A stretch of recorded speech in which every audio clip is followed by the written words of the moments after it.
¿Qué tal, César? Bueno, nuevamente nos visitas. Muchas gracias por tu buena disposición. Acá vamos a tratar otro tema en el cual has trabajado hace unos años, ¿no? Y tiene que ver con el comportamiento electoral del sur andino, ¿no? Que hoy está, digamos, tema de conversación, ¿no? En los espacios digitales, ¿no? Y digamos que la ciudadanía está expectante en torno a las preferencias, a la proximidad o al rechazo que tienen los electores, de esta parte del país, ¿no? Referente a distintos candidatos presidenciales, ¿no? ¿Puedes contarnos acerca de tu estudio? ¿Cómo así el, lo llevaste a cabo? ¿Cómo fue tu proceso de investigación? Ya, sí, gracias. Primero, buenas noches. Un saludo. Y bien, con respecto a ese estudio, que bueno, como bien dijiste, se titula El comportamiento electoral en el sur andino peruano frente a candidaturas de la élite criolla de Lima, del 80 a 2021. Este estudio yo lo realicé, se publicó, bueno, como sabes, en el 2022. Yo lo realicé porque observaba lo que venía pasando con el proceso de las elecciones de aquel año, del 2021, ¿no? Sobre Pedro Castillo, ¿no? Y lo que yo observaba es que, bueno, en el discurso público, mediático, político, se hablaba mucho, como suele suceder cada vez que hay elecciones nacionales, ¿no? De una polarización del voto, de Lima versus el resto del país y especialmente un perfil particular del voto surandino que yo veía que se les podía calificar de voto o de izquierda o de antisistema o de un voto emocional o tantas cosas. O sea, se decían muchas cosas sobre el surandino y los votantes del surandino desde Lima.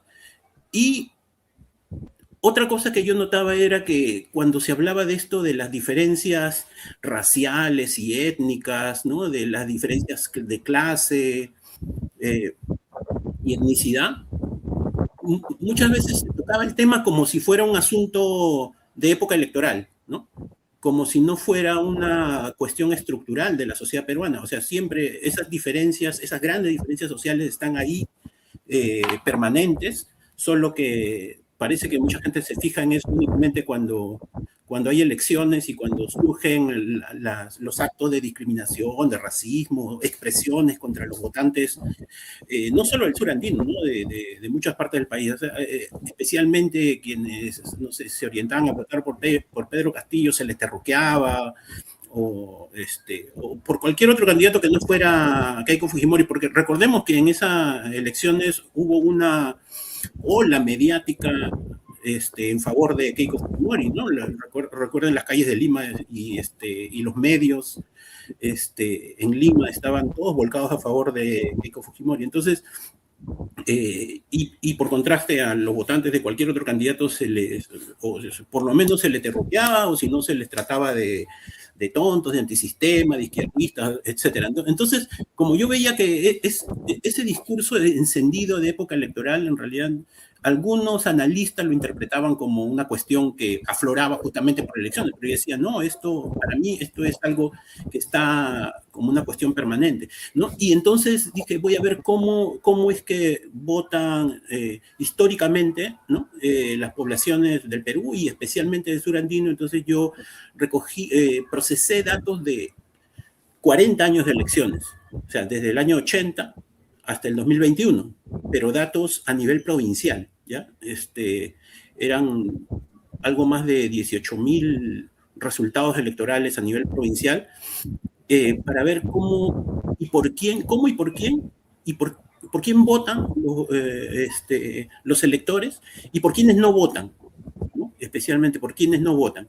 Y la intuición que yo tenía era que el factor étnico en el Perú tenía un peso mayor de lo que se sospechaba, ¿no? Ya algunos investigadores como de Gregori, por ejemplo, y otros, habían advertido que, o sea, estas divisiones étnicas en el país tenían un peso y una influencia importante en elecciones, ¿no?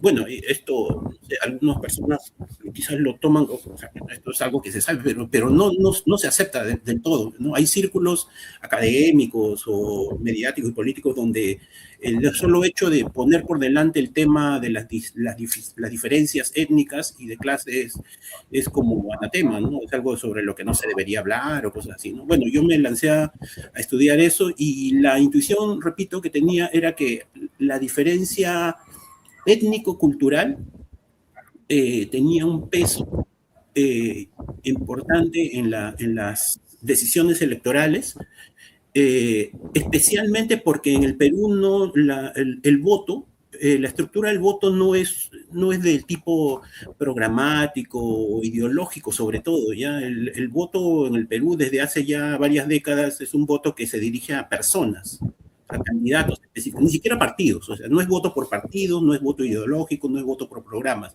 sino es un voto por determinadas personas evaluando sus cualidades y sus atributos, ¿no? Entonces, si es así, la hipótesis que yo tenía es que los candidatos que presenten las características más próximas al modelo arquetípico del criollo de la élite peruana, ¿no? Recibirían menos votos en el sur andino, y más bien recibirían más votos quienes tenían un discurso de oposición a las élites criollas y especialmente las élites limeñas, ¿ya? Limeño-criolla. Entonces, Corril, para eso... Al respecto, ¿sí? Justamente mencionas este término, ¿no? De élite criolla, ¿no? Después de 200 años, ¿se puede seguir hablando de élite criolla? Yo pienso que sí, ¿saben? Porque una cosa que ocurre es que, si recuerdan, hasta hace algunos años, o sea, bueno, más bien hasta hace algunas décadas, justamente gran parte de las ciencias sociales peruanas y del pensamiento crítico en el Perú de las ciencias sociales se abocaba al estudio de las oligarquías, por ejemplo. El estudio de la oligarquía, todo el siglo XX ha sido estudio de la oligarquía y en ese contexto de la diferencia criollos versus andinos. Entonces, siempre se ha hablado de un estado criollo, de una oligarquía criolla también. Ahora, luego, desde fines del siglo XX, se deja de hablar de eso, ¿no? Es como que si se hubiera silenciado el tema, ¿no? Claro, la oligarquía después de Velasco, Velasco como que le quiebra la columna a esto, pero lo que yo digo es que si bien políticamente puede haber pasado eso, pero en la cultura criolla no es que desaparece del día de la noche a la mañana desde la época de Velasco para acá, o sea, las culturas permanecen en el tiempo, ¿no? Y entonces yo decía que existe una diferencia cultural criollo versus andino, y esto de la cultura criolla es algo, puede ser un poco difuso, ya no hay una frontera clara de hasta dónde es criollo y hasta dónde no, pero donde sí se puede notar más y especialmente se nota muy nítidamente es en la élite, ¿no? En las élites criollas es donde más nítidamente se pueden apreciar los rasgos de una cultura criolla de élite tradicional, ¿ya? Entonces, por eso... ¿Y cuáles son, esos rasgos? ¿Puedes comentarnos así de forma breve? Sí, a ver, trataré de ser breve. Algunos de los rasgos son, por ejemplo, que en esta cultura hay una idea de una jerarquización entre el trabajo intelectual y el trabajo manual, por ejemplo. Y esa es una idea que el otro día yo en otra entrevista decía que para la mayoría de los peruanos es una idea ajena, extraña, porque la mayoría de los peruanos tienen una valoración del trabajo muy intensa, ¿no? Un profesor mío, Yupen Golte, y por ahí lo cité en este trabajo, decía que en la cultura andina especialmente hay una ética del trabajo exacerbada, ¿no? O sea, una vocación por el trabajo, pero que es así súper intensa, ¿no? Y donde no hay especialmente esta distinción y jerarquización entre trabajo manual y trabajo intelectual, ¿ya? Esta jerarquización es una cosa mucho más propia de una cultura criolla. Otro rasgo, y que esto proviene ya de la época colonial y republicana, y que no se ha cancelado, es la idea de una jerarquización étnica también. O sea, la idea de que lo blanco, ¿no? Lo criollo, lo blanco, es superior o está por encima de lo indígena, de lo cholo, de los negros y cosas así. O sea, esta noción de que unos son superiores a otros es una idea que proviene de la colonia, se reproduce en la República, y yo digo que no se ha cancelado. En el Perú, en el Perú actual no hay una noción ampliamente difundida de igualdad de las personas, ¿no? Todavía se reproducen estas jerarquizaciones étnicas que están, digamos, más bien en las mentalidades, o sea, no están institucionalizadas, no están en las normas, en las leyes, sino están en las mentalidades y en la cultura. Por eso mismo están en la cultura. Entonces, uno de los rasgos que se le suele cuestionar y criticar a las élites criollas es justamente esa idea.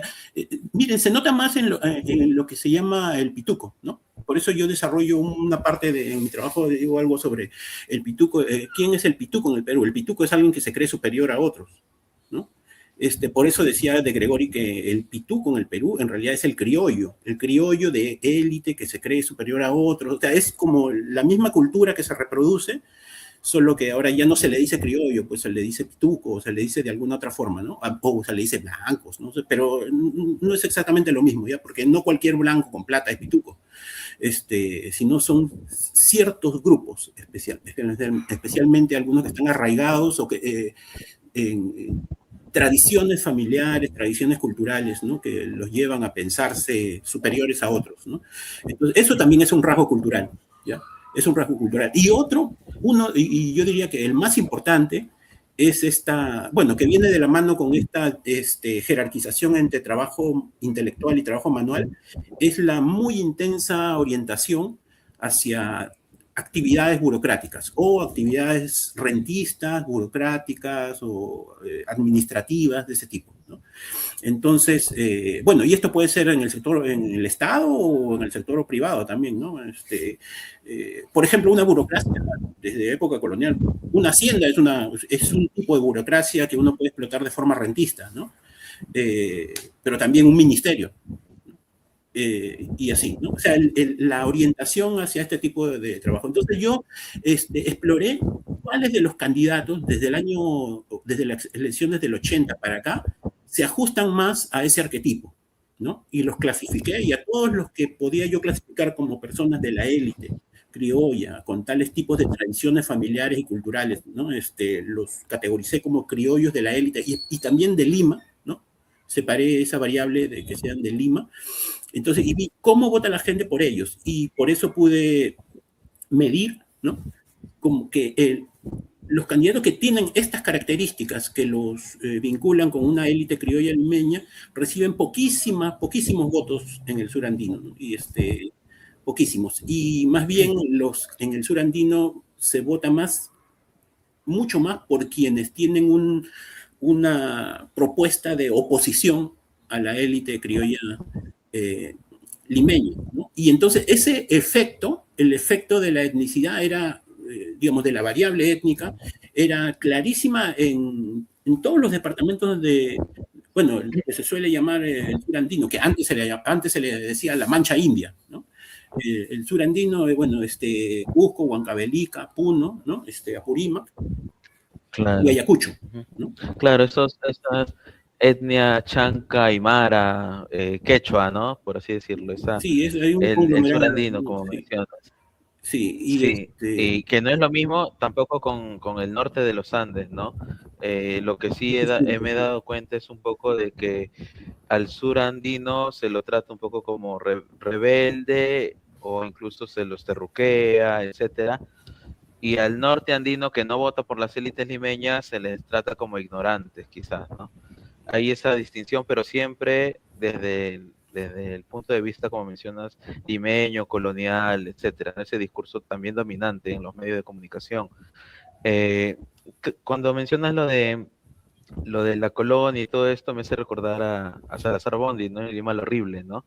Que eso todavía, ese sistema colonial todavía lo tenemos en este momento. Ahora, Lima también ha ido creciendo de una manera extraña y caótica, y lo que tú mencionas, la característica del criollo es de cierta Lima céntrica, por así decirlo, ¿no? Yo vivo en Cono y acá es diferente, ¿no? O sea, hay un proceso de quizás, ¿no? Porque es una cultura dominante y los migrantes tienden a copiar esa cultura dominante, pero también hay ciertas personas, muchas personas, que se sienten incluso más identificadas con esta otra cultura, la más andina, comunitaria, y, y hay ese choque también en la misma Lima, ¿no? No sé si has visto este contraste que hay dentro de la misma Lima. Sí, bueno, Lima es ultra diversa, ¿no? O sea, más allá de lo andino, lo amazónico también, las culturas criollo, costeñas, pero yo quisiera hacer esa distinción, ¿ya? Porque, o sea, yo no me refiero a la cultura criolla así en general, sino precisamente para poder hacer estas mediciones necesitaba aislar un poco la cultura, por eso yo la llamaba criollo elitista, ¿ya? Para distinguir, porque en la cultura criolla también hay gente dedicada al trabajo, que no está pensando en meterse a la burocracia o que no necesariamente tiene una mentalidad jerarquizadora. O sea, no es que eso pase en toda la cultura llamada criolla, sino que es en el segmento de élite, ¿no? Y especialmente en el segmento de élite que uno encuentra en Lima, donde más nítidamente es posible identificar estos rasgos, ¿ya? Y por supuesto, ya en Lima hay una diversidad y una mezcla cultural así muy intensa, ¿no? Entonces, y por eso también el voto en Lima es mucho más matizado y diverso, ¿no? Con una tendencia, ¿no? Una tendencia a que bueno, candidatos que pueden provenir de la élite reciban alguna aprobación, aceptación, voto, ¿no? Pero tampoco es algo tan sólido, ¿no? En Lima también hay un voto, digamos, orientado a lo popular, ¿no? Es muy diverso, ¿no? Yo me fijé en el sur andino porque también es más notorio el contraste, ¿no? El contraste se suele decir que el voto surandino en el Perú es algo muy especial, muy distinto de lo que vota muy distinto de cómo vota el resto del país, ¿no? Y yo pude comprobar que efectivamente no solo es un voto que contrasta mucho con el voto que es de un eje limeño, costeño, pero que va, no sé, de Ica, Lima, cruza el norte, ¿no? Hasta la costa norte, digamos, es como todo un bloque, ¿no? Es un bloque de la costa y bueno, y Lima sobre todo, ¿no? Y entonces hay otro voto surandino y hay variantes, diferencias por ejemplo, la Sierra Central y el Oriente, ¿no? Que ahorita, por ejemplo, el fujimorismo tiene mucha aceptación en el Oriente, ¿no? Solo que, bueno, el peso poblacional es menor, ¿no? Sí, ¿no? En tu investigación haces una distinción, ¿no? Es una clasificación, ¿no? El surandino y otras regiones andinas, ¿no? Además, las regiones amazónicas y regiones de la costa, ¿no? Entonces, pero luego haces también lo que tienen en común, ¿no?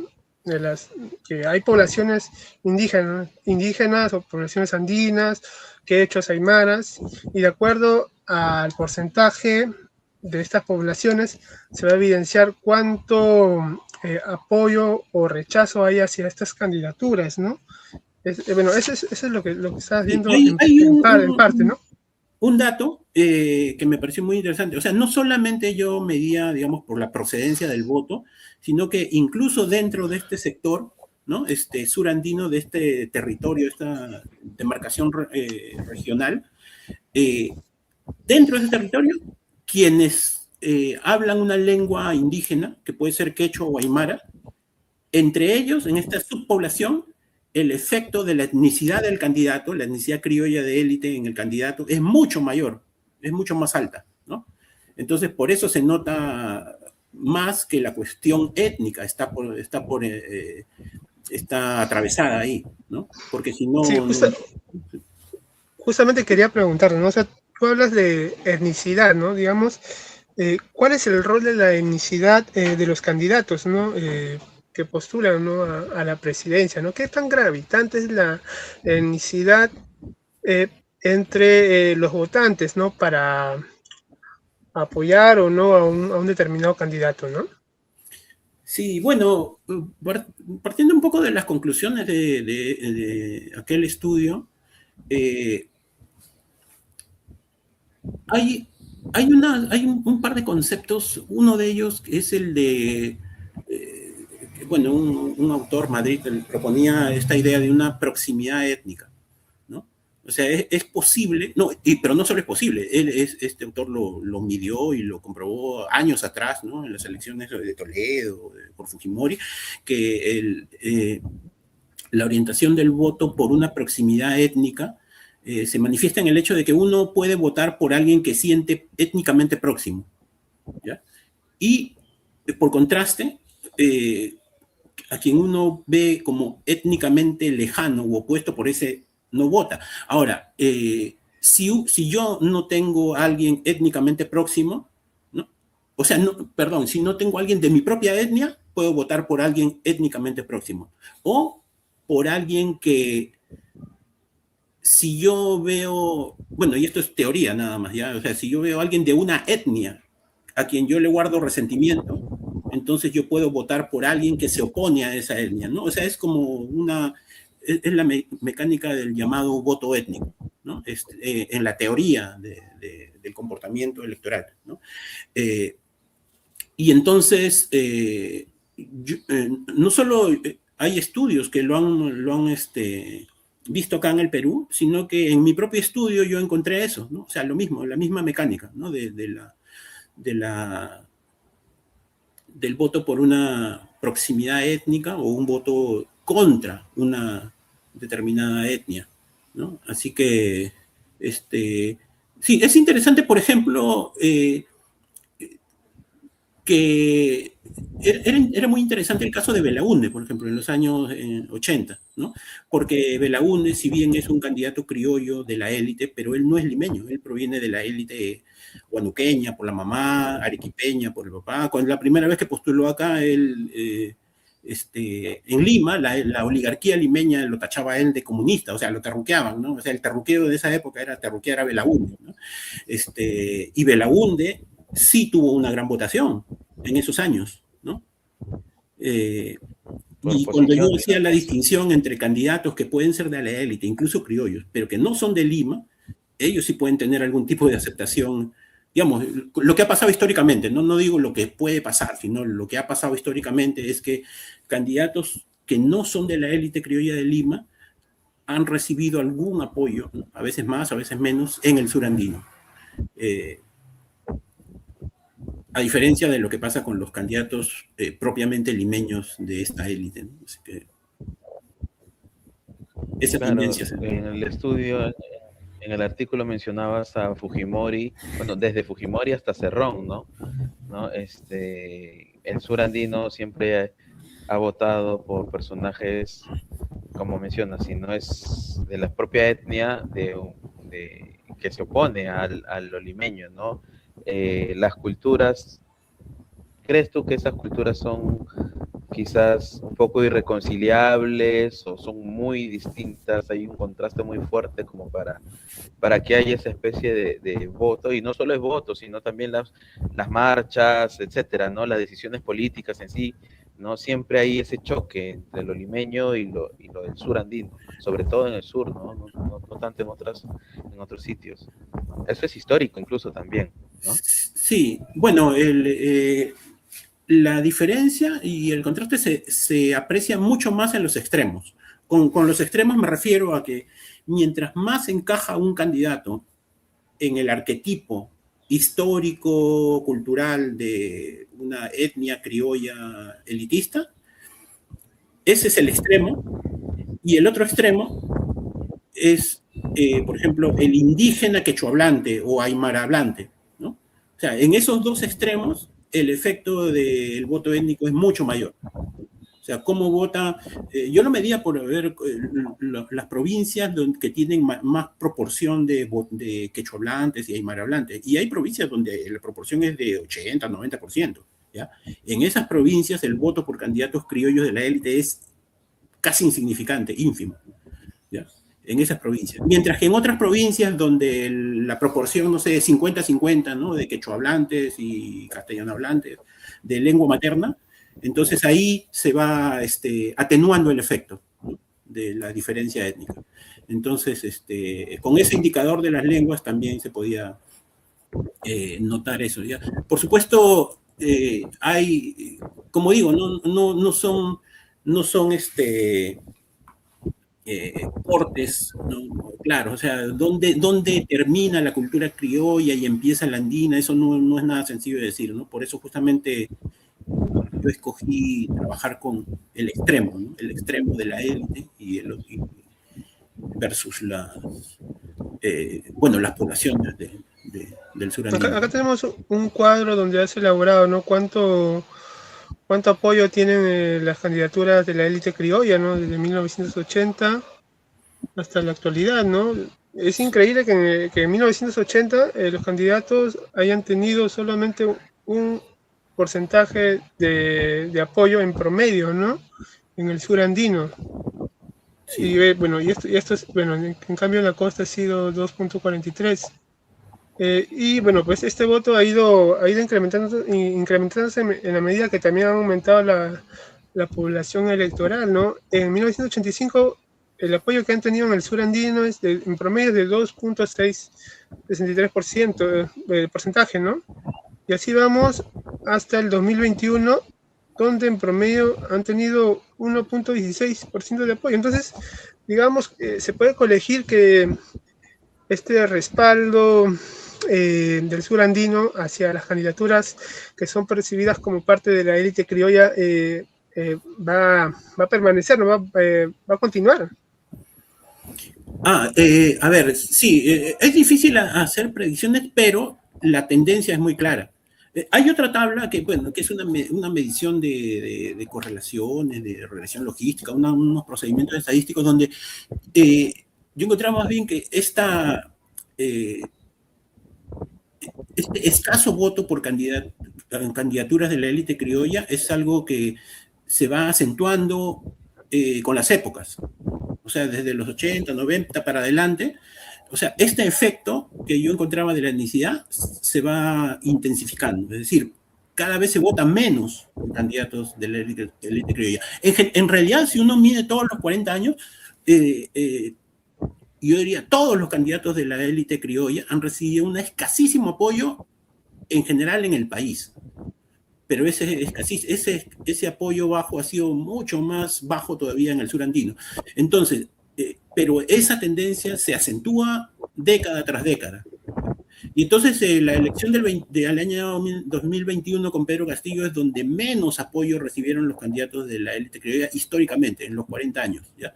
Por esa tendencia, bueno, uno podría pensar que en las elecciones de este año 2026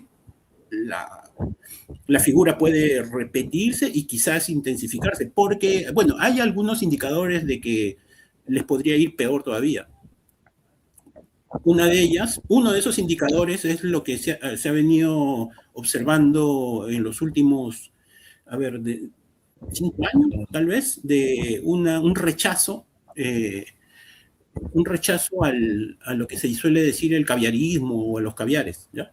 Yo estoy estudiando ese tema ahora y entonces veo que hay una identificación muy fuerte entre caviares y pitucos, élite, criolla, limeña, y es como que lo mismo, o sea, el rechazo hacia este segmento se intensifica, digamos, en los datos electorales, se nota ahí, pero también en este tipo de fenómenos, como lo que ocurre actualmente con el rechazo al caviarismo. Entonces, cabe esperar que esto se refleje en las elecciones que vienen, ¿no? Y ya se está reflejando con la forma en que son recibidos estos candidatos percibidos como de la élite criolla en el sur andino, ¿no? Entonces, entonces con manifestaciones en contra y etcétera, este tipo de cosas, ¿no? Incluso me parece también claro, eso ya, o sea, ya no solo es rechazo al voto, sino rechazo a la misma presencia de estos candidatos, ¿no? Entonces, me parece que sí, como que la proyección que se da en tu estudio va por ahí también. Sí, es muy buen apunte el que haces, porque yo no recuerdo que se haya dado de la misma forma o tan intensamente en las elecciones anteriores, ¿no? O sea, candidatos de Lima que van a visitar plazas surandinas, ahora están siendo peor recibidos que antes, ¿no? Y no solo en el sur andino, veo cosas que vienen del norte también, de la costa norte, de la Sierra Norte, donde no les ha ido mejor, ¿no? Digamos, en los mítines públicos, ¿no? Así.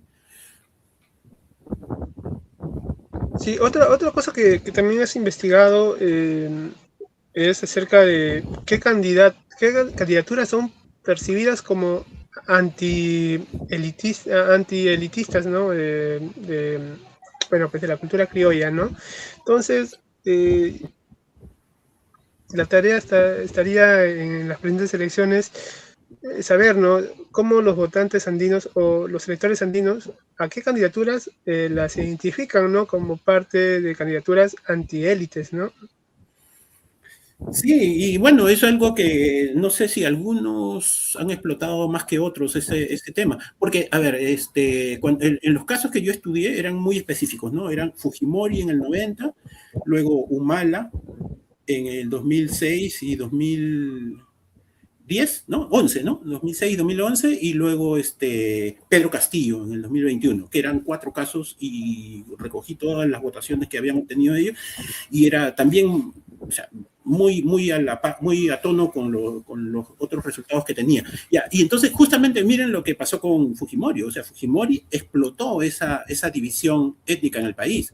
Recuerden que Fujimori, su estrategia de campaña electoral fue pelearse con Vargas Llosa en ese asunto, en el asunto de pintarlo como el candidato criollo de la élite, y eso le funcionó de las mil maravillas, porque la votación por Fujimori en esas elecciones 90 fue masiva, y en el sur andino especialmente, o sea, era el candidato antiélite criolla en ese momento.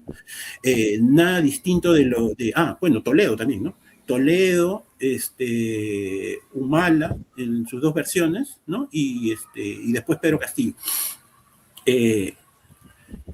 Ahora, esto que mencionan me hace recordar que el otro día ahora que veía cómo ha crecido Carlos Álvarez en las encuestas, recordé que el otro día se peleó con Aldo Mariátegui y su forma de pelearse, miren, que es muy sintomática, ¿no? Su forma de pelearse con él es decirle, tú, señorito de estas familias, ¿no? De apellidos rimbombantes y cosas así. O sea, su discurso de confrontación con Aldo Mariátegui era tacharlo como un tipo, o sea, no decía, tú eres de la élite criolla, le decía, tú eres de esta familia de apellidos compuestos, de señoritos y limeños, ¿no? O sea, ese era su discurso. Entonces, yo sospecho que algo de eso es lo que le puede estar acarreando algún apoyo a él, o sea, por lo menos para figurar entre los punteros de las encuestas, ¿no? Pero en ese tema, ¿quién encarna mejor el voto antielitista y especialmente antielitista criollo? Eso está por verse, porque todavía está muy disperso, ¿no? O sea, en un momento parecía que era Roberto Sánchez, que podría serlo todavía, ¿no? Tal vez Carlos Álvarez, que puede ser... por ejemplo, Carlos Álvarez proviene también de la cultura criolla. Carlos Álvarez es percibido como parte anti-establismo, anti-élite criolla, porque sí se sabe que él es el arlequín del fujimorismo, del fujimorato, entonces, digamos, es la otra cara del fujimorismo. ¿Cómo podría considerarse rupturista, antiélite criolla, no? Yo me refiero a estas situaciones como las que acabo de contar, ¿no? De plantarse como alguien que se pelea con gente de la élite. Eso sí es interesante, ¿no? Eso digamos que le ha jugado a favor, ¿no? Pero ¿cuán real consideras que es el apoyo que podría tener este candidato, ¿no? Más allá de las encuestas, de ciertas encuestas que lo ponen, ¿no? Como con ciertos porcentajes. Bueno, eso es difícil de decir, está por verse. La intuición que tengo yo es que la estrategia ganadora, o más bien que favorecedora, no solo en el sur andino, es, digamos, esta postura antielitista, ¿ya?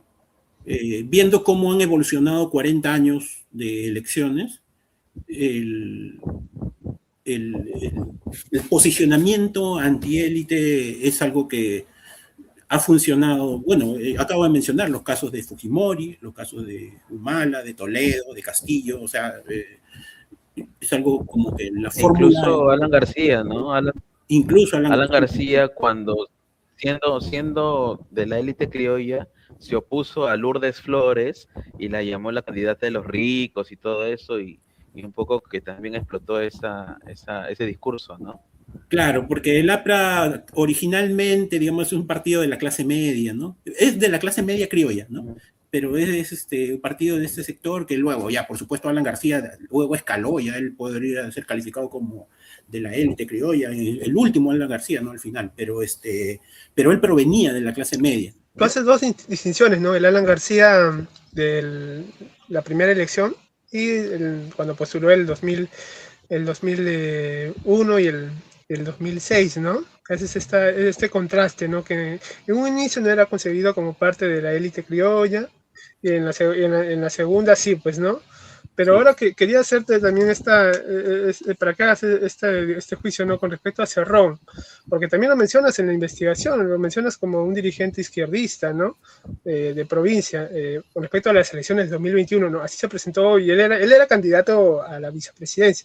Pero ahora, en estas elecciones del 2026, y viendo con todo lo que ha logrado como parte de ser de esta coalición autoritaria o este pacto mafioso, o que ha gobernado con esta élite criolla, ¿cómo crees que está siendo considerado para estas elecciones? Haciendo esta distinción en un periodo tan corto, ¿no? Porque son 5 años nada más. Sí, bueno, se puede asumir que, digamos, su participación o involucramiento en, digamos, todo el desbarajuste que ha habido en los últimos años, ¿no? O sea, en los últimos años el Perú políticamente ha sido una chanfaina y un caos, y entonces, pues, tal vez el que él haya estado, digamos, en los entretelones y entretejidos de todo esto le ha jugado en contra. Pero yo lo citaba en el estudio, tanto a él como al hermano de Ollantumala, ¿cómo se llama? Antauro. Antauro. Porque ellos justamente, su discurso político era un discurso de encender la diferencia criollo-andina, ¿no? Y ambos dos lo han dicho muy claro, ¿no? O sea, en el Perú la división es entre criollos y andinos, ¿no? Y el más radical es Antauro Humala, ¿no? Que también quiere tirarse abajo a la República Criolla, ¿no? Bueno, pero la República Criolla también como que se vino abajo. Yo hace rato decía que es algo que se viene abajo, digamos, la segunda mitad del siglo XX, ¿no? Y ahora lo que queda más bien son como los restos de eso, ¿no? Pero es un discurso que funciona, ¿no? Dígame si no ha funcionado, por ejemplo, en el caso de Pedro Castillo, ¿no? Y de una forma que muchas veces no se percibe, ¿saben? En Lima. O sea, es cuánto importa esta distinción entre limeños de la élite versus peruanos en general o versus surandino. Es algo de lo que en los círculos mediáticos, académicos limeños se habla muy poco, ¿ya? O sea, poca gente se dedica a estudiar eso y generalmente no se airea demasiado, ¿no? Porque para algunos es como hasta de mal gusto hablar de eso, ¿no? Y entonces Lima, como siempre, vive en una burbuja, ¿no? Y cuál es el sentimiento, el sentir, la opinión en regiones como el sur andino, es algo que luego aparecen analistas acá sorprendiéndose de lo que de cómo, bueno, con Pedro Castillo, ¿no? Su ascenso meteórico y muchos decían, ay, nunca lo vimos venir, no sabemos qué pasó. O sea, esa desconexión de la que siempre se habla, una desconexión política, es también una desconexión de conocimiento, de saber qué está Las pasando. mismas encuestadoras ahora justifican, ¿no? Dicen, no, que la última semana Castillo subió un 1% cada día, ¿no? Por eso es que así es que llegó a la segunda vuelta. Por otra parte, otra cosa que me llama la atención es que en tu estudio observaste que que en los lugares donde haya, o sea, donde hay población andina, pero había un mayor ausentismo, el rechazo hacia las candidaturas criollas disminuía, ¿no? Entonces, Sí. y te tendía a tener, digamos, más apoyo, ¿no? Los candidatos de la élite criolla, ¿no? Sí, claro, porque lo que ocurre ahí es que quienes terminan votando son más, digamos, los núcleos urbanos y sus alrededores, ¿no? Gente que o está más próxima, digamos, a los círculos o más conectada, digamos, con Lima o con otros sitios costeños, o gente que es dependiente, ¿no? De estas élites provinciales, regionales. Entonces, el ausentismo tiene una función ahí, ¿no? Y otra cosa es también el peso poblacional, o sea, ya sabemos, o sea, es obvio que el peso poblacional de Lima es una cosa sobredimensionada acá en el Perú, el centralismo es un factor a veces decisivo, pero, a ver, cuando yo realizaba este estudio también pensaba en que en algunas políticas que históricamente han estado dirigidas a, digamos, tratar, o sea, no voy a decir que es una cosa maquiavélica, pero, digamos, la tendencia ha sido esa de, no me atrevo a decir como limitar el peso poblacional del sur andino, ¿no? Lo primero que se me viene a la mente es por qué los programas de esterilización forzada de Fujimori, bueno, que no era Fujimori, no, era un grupo, él y bueno, algunos grupos de ahí que estaban con él, ¿por qué focalizaron tanto, por qué se empeñaron tanto en que estas esterilizaciones forzadas estén dirigidas a estos espacios, ¿no? ¿Tiene o no algo que ver con un temor a que estos espacios luego crezcan el peso poblacional y tengan un peso también electoral, ¿no? Bueno, esa es una pregunta abierta, pero no solamente los programas de esterilización forzada, ¿no? Otros programas de control de la natalidad y cosas así pueden leerse en una clave parecida, ¿no? Sí, pero sí, hay algo que tiene que ver ahí con el peso electoral o el peso poblacional, ¿no? En estas elecciones, ¿qué candidaturas percibes como representantes de la élite criolla, no? Bueno, a ver, una de ellas, claramente, a ver, me parece Pérez Tello, ¿no? También Jorge Nieto, aunque, miren, Tello nació en Tacna, pero toda su carrera y su vida la hace en Lima, ¿no? Jorge Nieto es arequipeño, pero también toda su vida y su carrera la hace en Lima. ¿Quién más está? También, ¿cómo se llama? Hay otros que no están precisamente de candidatos presidenciales, pero por ejemplo, Cabero, Fernando Rospigliosi. Fernando Rospigliosi, él le puede restar votos a Keiko, porque él también es, digamos, a él también se le dice caviar, ¿no? Sí, y ahorita ya ves que tenemos una lista de son como 30 y tantos, o sea, no se me viene a la mente todos cuáles pueden ser, pero... Adriana Tudela, sí, claro, Adriana Tudela, ¿no? Alejandro Cabero, Fernando Rospigliosi. Sobre todo, un poco leyendo tu estudio, un poco como que le he dado vuelta, sobre todo en estos últimos 5 años, el hecho de que Dina Boluarte, por ejemplo, o Cerrón, lo que ya mencionábamos, se les podría ver como traidores, ¿no?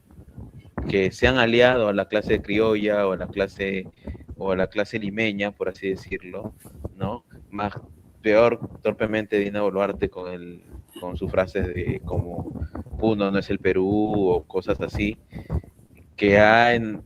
que se ha enervado más, ¿no? Esta especie de contradicción que hay entre el sur andino y Lima, ¿no? Entonces, yo lo veo también así, ¿no? Como que hay personajes que étnicamente podrían ser considerados del sur andino, pero su actitud a veces los puede convertir como en traidores. Sí, mira lo que pasa. Es muy interesante el caso de Dina Boluarte, porque ella, si bien es provinciana, del sur andino, pero ella proviene del sector Misti subordinado a los gamonales, ¿ya? O sea, esa es su extracción social de ella, ¿no? O sea, ella no, digamos, por eso mucha gente desconfiaba de ella. Ella no ha sido popular en el sur, tampoco, por más que haya sido, digamos, ella trataba de reivindicar sus orígenes provincianos, quería hablar en quechua, cosas así, que le salía, digamos, una cosa medio masticada en quechua, pero, como digo, ella proviene del sector gamonal, ¿no?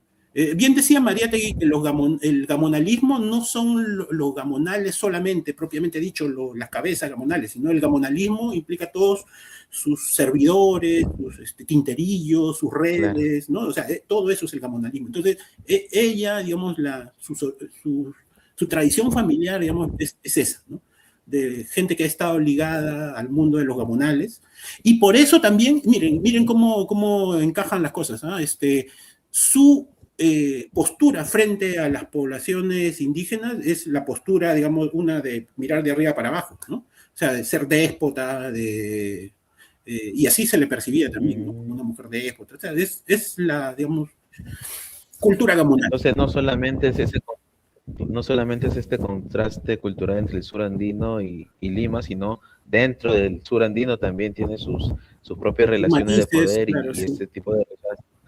Claro, y también influye incluso, ¿no? En las votaciones. Sí.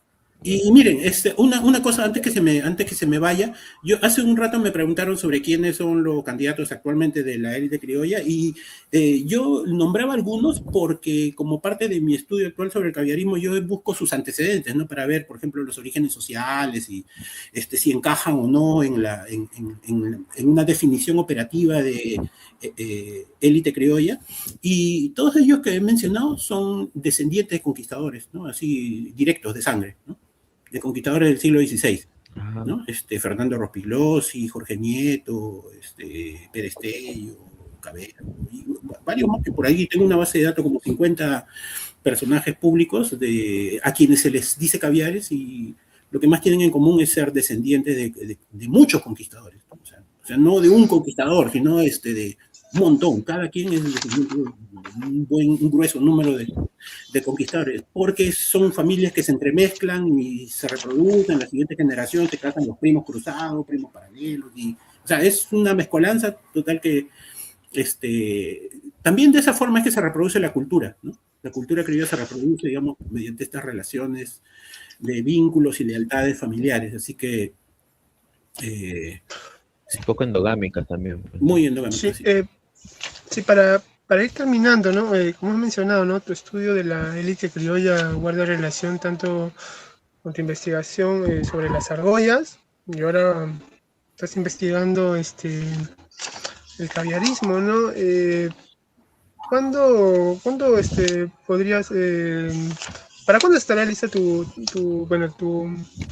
investigación sobre el caviarismo, que, bueno, pues claro, lo estás comentando? Yo estimo que en no sé, tal vez esta primera mitad de 2026, ahorita ya estoy como que terminando de procesar los datos, voy a analizar, y entre eso y escribir seguramente 2 a 3 meses, y hasta que se publique, quizás a mediados de este año podría salir una publicación. Pero sí, son las cosas que he encontrado a mí me parecen sorprendentes. Yo mismo me he asombrado de lo que encuentro, ¿no? Sobre el caviarismo. Sí, pues va a ser interesante ver, ¿no? Esa genealogía, ¿no? Cómo ha sido a parar, ¿no? Hasta las raíces, ¿no? De algunos representantes, ¿no? De la política peruana, ¿no?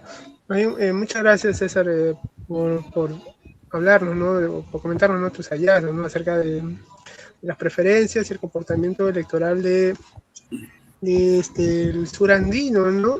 Y bueno, pues vamos a estar expectantes, ¿no? A cómo se resuelve este 12 de abril, ¿no? O sea, este voto de rechazo se va a hacer presente, ¿no? Pero no sabemos en qué candidatos, ¿no? Algunos dicen la candidatura de Roberto Sánchez, otros López Chau, Johnny Lescano, y así, ¿no? Entonces, vamos a ver cómo se distribuye, ¿no? Cómo se dispersa. Bien, gracias. Un saludo a todos. Gracias. Hasta luego. Chao. Gracias. Cuídense. Hasta la próxima.